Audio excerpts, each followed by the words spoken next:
Hello student, स्वागत है आप सभी का आरसीआई में। और आज की इस वीडियो में हम जानेंगे कि सीयूईटी में पूछे गए सवाल किस तरह के होते हैं, जो कि आप मैट्रिक्स का आज पीवाईक्यू देखेंगे, जो कि 2022 में 30 अगस्त को पूछा गया था शिफ्ट 2 में। इस तरह का हम और भी वीडियो लाएंगे, जिससे कि आपको हम पहला वीडियो इस तरह से लेकर आए हैं, जिससे कि आपको आइडिया लग जाए कि किस तरह का पीवाईक्यू पूछा जाता है और मैट्रिक्स में किस तरह का सवाल कहाँ से किस टॉपिक से आता है, जिससे कि आपको आइडिया लग सके और वहां पे आप बेहतरीन प्रदर्शन कर सके और आपका मनचाहा कॉलेज आपको मिल सके। तो चलिए वीडियो को स्टार्ट करते हैं और इस तरह से इसको हम सोल्व करेंगे। देखिए, फर्स्ट क्वेश्चन क्या है इसमें कि बोला है let A and B be two non zero square matrix. Non zero two square matrix का मतलब क्या है कि ये नॉन जीरो है, और स्क्वायर मैट्रिक्स का मतलब होता है कि ऑर्डर सेम होना चाहिए, यानी m बाई n का है वहां पर m बराबर n होना चाहिए। ठीक है, अगर 2/2 का होगा तो दूसरा भी मैट्रिक्स 2/2 का ही होगा। इसका मतलब क्या हुआ कि स्क्वायर मैट्रिक्स में m बराबर n होना चाहिए। यहाँ पे बोला है कि A B and B A both are defined, it means अब इसके बारे में बताना है कि ए बी और बी ए के बारे में इनमें से कौन सही है। तो इसके लिए सबसे पहले चीज यहाँ पे ध्यान दीजिए कि m बराबर n है, यानी कि ऑर्डर दोनों का सेम होगा, ऑर्डर दोनों का सेम होगा।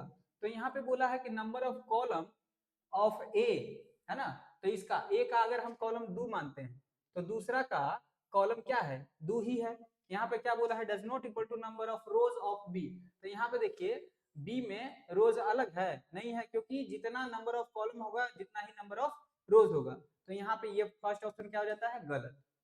दूसरा नंबर ऑफ रोज ऑफ ए, है ना, मतलब फर्स्ट का रो और सेकेंड का क्या बोला है, नंबर ऑफ कॉलम बी, यानी कि ये चीज, यानी कि देखिए जितना रो होगा उतना ही कॉलम, क्योंकि ये स्क्वायर मैट्रिक्स है, पहले ही बोल दिया है कि नॉन जीरो स्क्वायर मैट्रिक्स।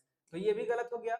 अब तीसरा है both matrices A and B have same order. तो सेम ऑर्डर यानी कि ये सही हो जाएगा, क्योंकि जितना ये 1/1 का रहेगा तो बी भी 1/1 का रहेगा, यानी कि कंफर्म है कि अगर ए हमारा 1/1 का है तो बी भी 1/1 का, क्योंकि क्या बोला है, A and B two non zero square matrix. तो स्क्वायर मैट्रिक्स का मतलब क्या हुआ, यही चीज है ना। तो तीसरा नंबर कौन सा हो जाएगा, सही। आगे बढ़ते हैं।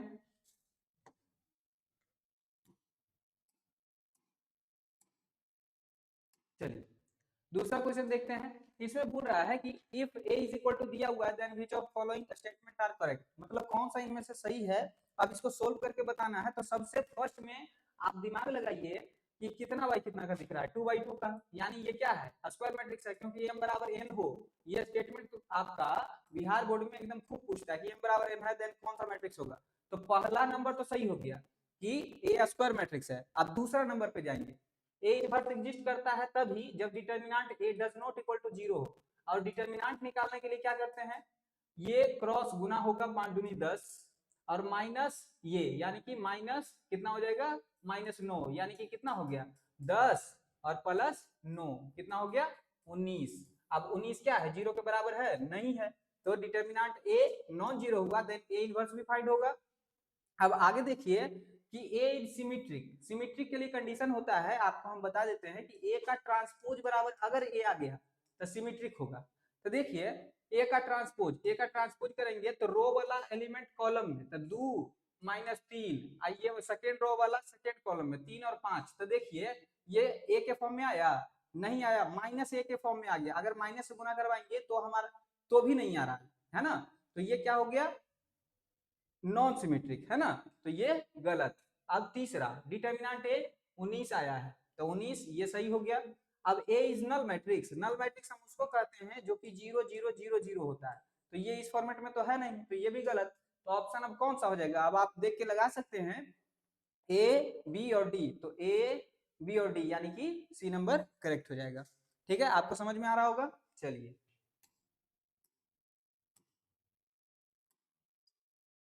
नेक्स्ट क्वेश्चन देखिए।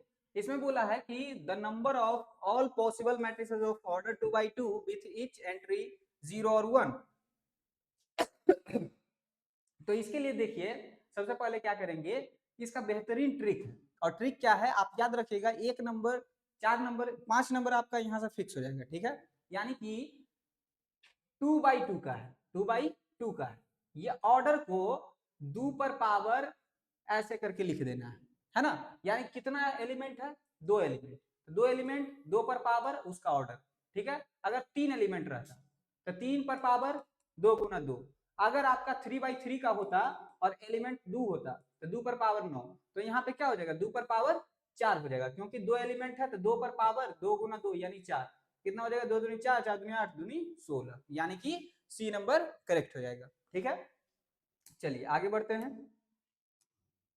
नेक्स्ट क्वेश्चन क्या है, नेक्स्ट क्वेश्चन में आप देखिए ये बहुत अच्छा क्वेश्चन है और इस तरह का लॉजिकल क्वेश्चन आपका मिल जाएगा देखने के लिए सीयूईटी में, जो कि आप मैथ के क्वेश्चन में आप देखते होंगे कि थोड़ा सा लॉजिकल क्वेश्चन रहता है जिससे कि आप वहां पे अटेम्प्ट करें और मिस्टेक होने का चांस ज्यादा होता है। तो यहाँ पे ये उस तरह का सवाल है। यहाँ पे देखिए कि सबसे पहले बोला है स्क्यू सिमेट्रिक, स्क्यू सिमेट्रिक का प्रॉपर्टी जानिए कि ए का ट्रांसपोज बराबर हमको माइनस ए मिलना चाहिए। ये क्या कहता है, स्क्यू सिमेट्रिक दर्शाता है। तो सबसे पहले ये इस फॉर्मेट का आना चाहिए जो कि माइनस ए के फॉर्मेट है। तो यहाँ पे देखिए आप देख रहे होंगे कि ये जो बदलने वाला है, ये जो बदलने वाला है x के जगह पे हमारा 0 होगा, ये तो कंफर्म हो गया। y के u के जगह पर 0, w के जगह पे 0, तो यहाँ पे लिख दीजिए x 0 u 0 w 0। ये स्क्यू सिमेट्रिक के लिए आपको एक बेहतरीन ट्रिक बताती है कि डायगोनल एलिमेंट यानी प्रिंसिपल डायगोनल आपका क्या होगा 0 0 0, कंफर्म हो गया।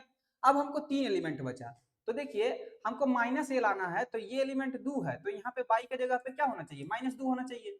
यहाँ पे -1 है तो जेड के जगह पे क्या होना चाहिए 1 होना चाहिए, है ना।